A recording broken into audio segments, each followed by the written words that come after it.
क्या आपने कभी सोचा है कि भारत और श्रीलंका के बीच समुद्र में बनी वह अद्भुत संरचना सिर्फ एक प्राकृतिक चमत्कार है, या फिर यह वही राम सेतु है जिसका वर्णन रामायण में मिलता है?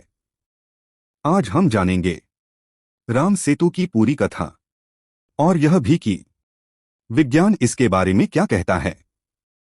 यह वीडियो न आस्था को ठेस पहुंचाएगा, न ही विज्ञान को नकारेगा, बल्कि दोनों को जोड़ने का प्रयास करेगा।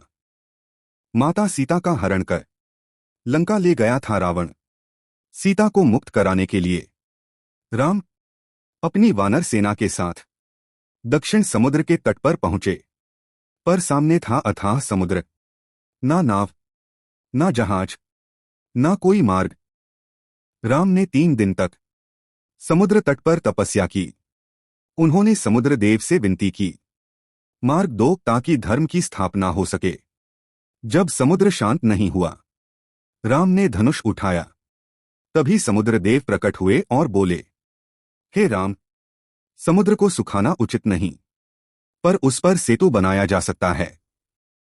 उन्होंने बताया कि नल और नील, जो विश्वकर्मा के पुत्र हैं, इस कार्य में समर्थ हैं। वानर विशाल विशाल पत्थर समुद्र तट पर लाने लगे। उन पत्थरों पर लिखा जाता राम, और जैसे ही पत्थर समुद्र में डाले जाते, वे तैरने लगते। यह दृश्य देखकर देवता भी आश्चर्यचकित हो गए। नल और नील के नेतृत्व में दिनरात श्रम हुआ। केवल 5 दिनों में समुद्र पर एक विशाल सेतु बन गया। राम सेतु एक छोटी गिलहरी रेत के कण लाकर सेतु निर्माण में सहायता करने लगी। वानर उसे हटाने लगे, पर राम ने गिलहरी को स्नेह से उठाया। राम के स्पर्श से उसकी पीठ पर 3 रेखाएं बन गईं। यह सिखाता है, सेवा छोटी या बड़ी नहीं होती, भावना बड़ी होती है।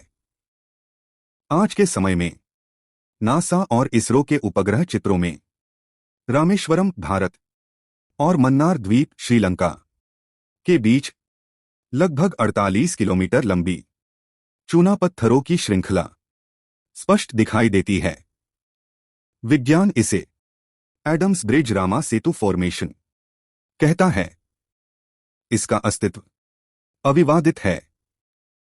भूवैज्ञानिक अध्ययनों में पाया गया ऊपर रखे पत्थर नीचे की रेत से हजारों वर्ष अधिक पुराने हैं। यह संकेत देता है कि पत्थर प्राकृतिक रूप से गिरे नहीं, बल्कि रखे गए हो सकते हैं। रामायण में वर्णित तैरते पत्थर, विज्ञान कहता है, कुछ पत्थर जैसे पमिस, छिद्रयुक्त लाइमस्टोन पानी से हल्के होते हैं और तैर सकते हैं। राम नाम आस्था का प्रतीक हो सकता है, और पत्थरों का तैरना भौतिक विज्ञान का नियम। कुछ शोधों में राम सेतु की आयु 7,000 से 18,000 वर्ष के बीच मानी गई है।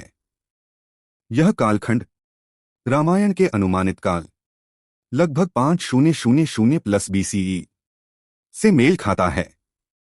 राम सेतु न केवल एक धार्मिक कथा है, न केवल एक वैज्ञानिक संरचना, यह एक सेतु है आस्था और विज्ञान के बीच। शायद इसी कारण यह सेतु आज भी मौजूद है, सिर्फ समुद्र में नहीं, हमारी संस्कृति और चेतना में।